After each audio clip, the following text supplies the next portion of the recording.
Olá, nós vamos dar início a mais uma aula de Introdução à Pesquisa Científica 1, hoje tratando do método científico aplicado na medicina, especialmente ao longo da história da medicina.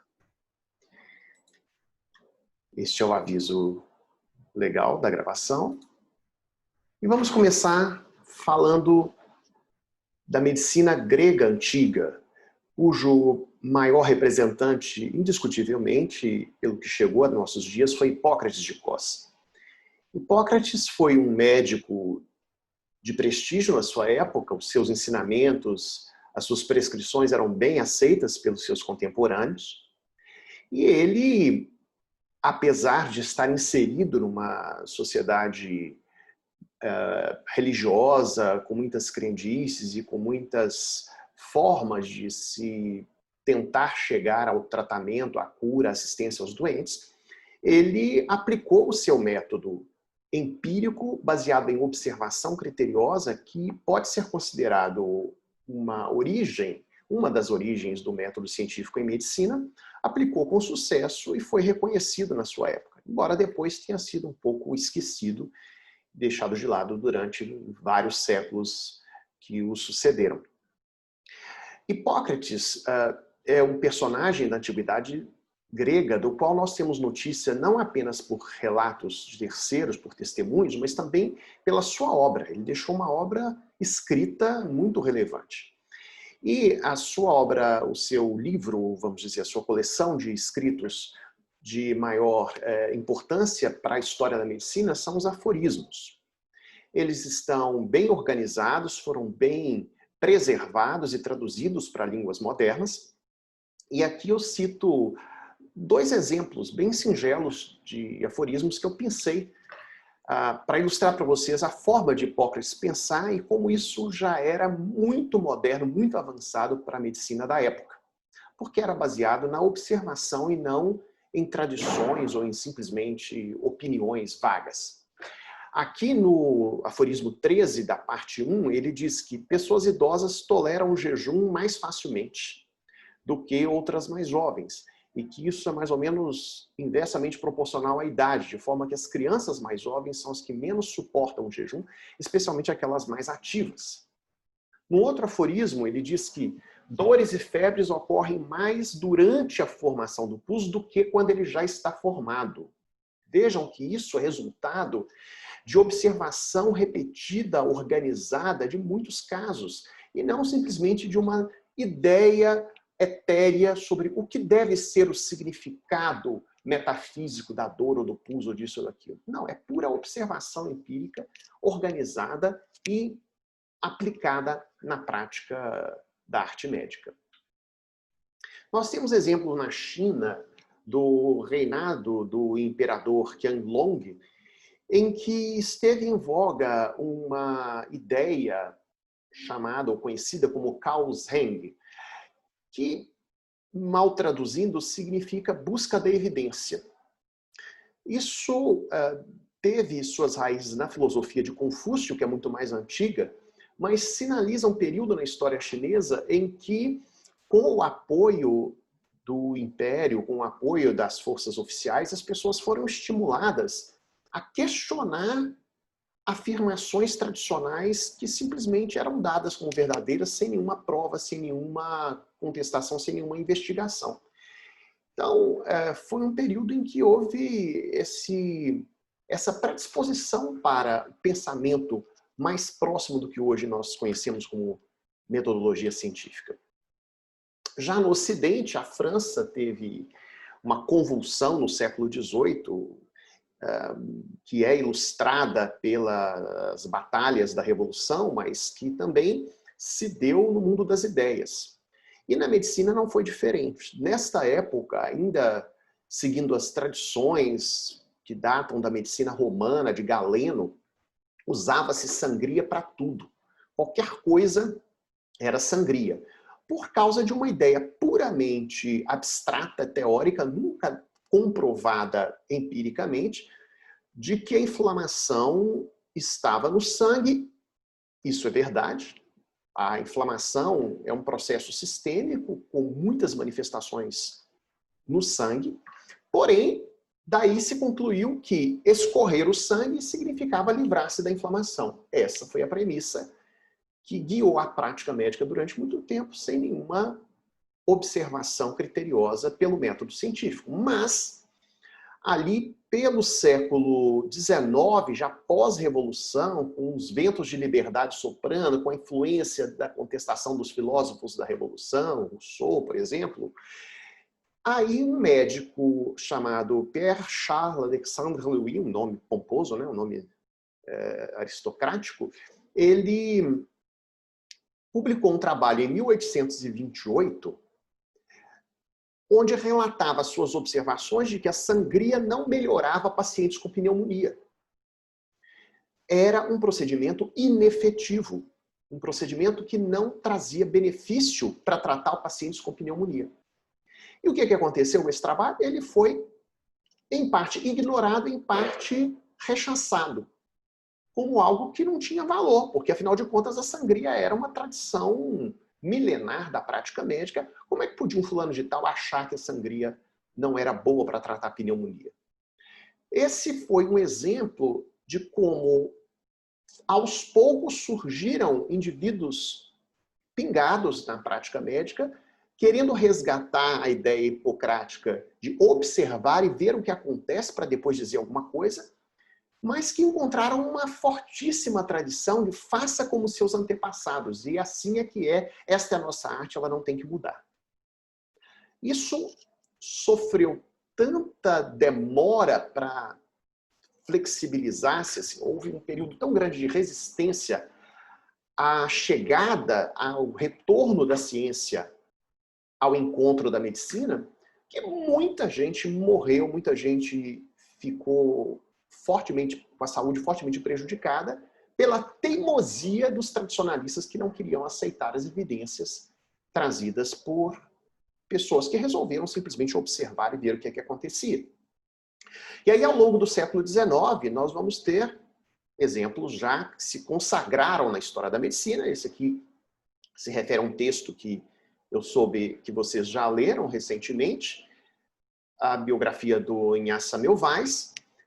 Foi um obstetra que, na sua unidade e na sua maternidade, resolveu adotar a prática de lavar as mãos com base em conhecimentos que já circulavam no meio científico, de que a higiene, a limpeza, livrar-se da sujeira das mãos poderia reduzir complicações e doenças nos pacientes. Então, ele experimentou isso, colocando essa atitude em prática.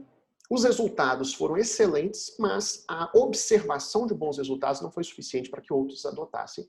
Ele acabou ficando desacreditado. Venceu o obscurantismo, o tradicionalismo, e a ideia científica de observar e ver-se a si mesmo perdeu durante muito tempo. Mas a ciência foi teimosa e foi andando, e este outro personagem da história da medicina, Joseph Lister, adotou o princípio da antisepsia no ato cirúrgico. Então, foi além da ideia da lavagem das mãos para examinar pacientes, e chegou na ideia de limpar e, vamos dizer, entre aspas, esterilizar, mas aí já se podia falar esterilizar, porque Pasteur já tinha identificado os micróbios e criado a metodologia para eliminar os micróbios das superfícies e dos objetos.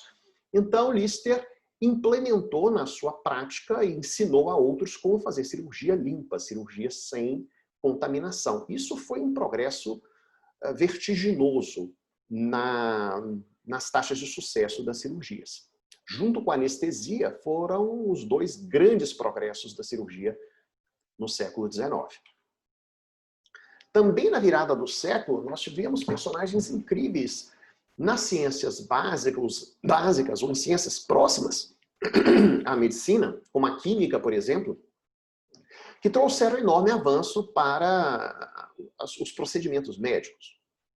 Maria Sklodowska, depois rebatizada ou conhecida como Marie Curie, quando se estabeleceu na França, ela estudou química na Universidade de Paris, e lá também ela fez o seu doutorado e se estabeleceu como pesquisadora, professora, criou o seu laboratório, que até hoje pode ser visitado e até hoje tem alguns componentes impregnados de matéria radioativa, que estão em locais, obviamente, protegidos para não contaminar o público, mas a importância de Marie Curie é enorme pelas suas descobertas de elementos radioativos, vários, inclusive o polônio, que ela nomeou em homenagem à sua terra natal, mas, sobretudo, pelas aplicações na medicina, com a imagem radiográfica e com tudo que deu origem a uma área de atuação da medicina hoje, que é a medicina nuclear. Tudo nasceu nesse período. Ela, inclusive, esteve aqui na UFMG,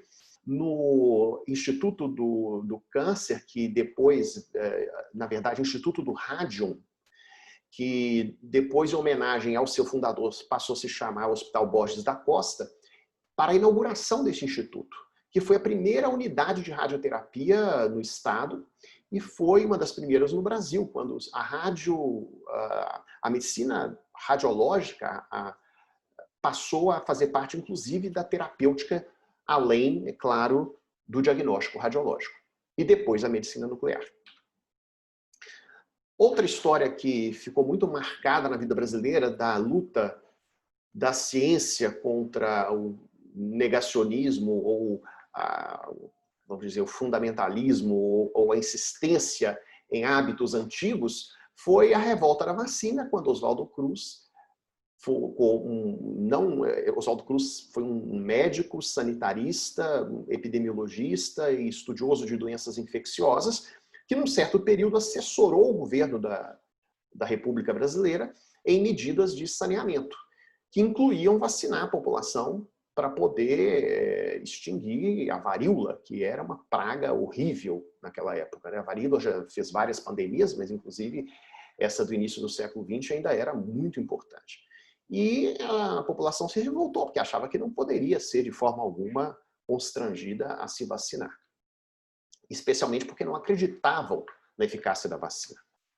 Carlos Chagas foi o nosso quase prêmio Nobel. Ele contribuiu com a ciência mais do que muitos ganhadores do Prêmio Nobel de Medicina, mas por circunstâncias, um pouco do azar, um pouco da própria política também, ou de como as coisas andam, né? Não é possível premiar todas as pessoas que merecem. Vocês conhecem muitas histórias de grandes atores que não levaram o Oscar, pois Carlos Chagas é um grande cientista que não levou o Nobel, mas poderia, tinha tudo para isso, porque descobriu uma doença até então não descrita adequadamente e todas as suas características de fatores de risco, epidemiologia, agente causador, mecanismo da doença, agente transmissor e todo o prognóstico da doença. Ele fez a descoberta completa dessa tripanossomíase americana, que, mais que merecidamente, acabou levando o seu nome.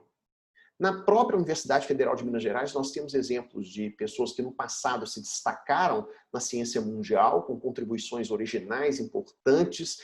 E aqui o querido professor Wilson Beraldo, que eu destaco aqui mais à direita, que eu tive o privilégio de conhecer pessoalmente, de conviver um pouco com ele, que foi o descobridor da bradicimina, junto com Maurício Rocha e Silva, em 1949. Depois vocês façam uma pesquisa para ver o que é a bradicimina nesses 70 anos de pesquisa a partir do trabalho original do professor Beraldo.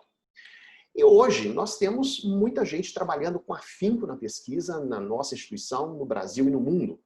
Para conhecer um pouco mais dessas pessoas que vocês encontram por aí, às vezes, ou irão encontrar nos corredores quando nós voltarmos a nos ver pessoalmente, existe esse site que foi criado em 2017, dentro do portal da Faculdade de Medicina, que se chama Projeto Pesquisadores.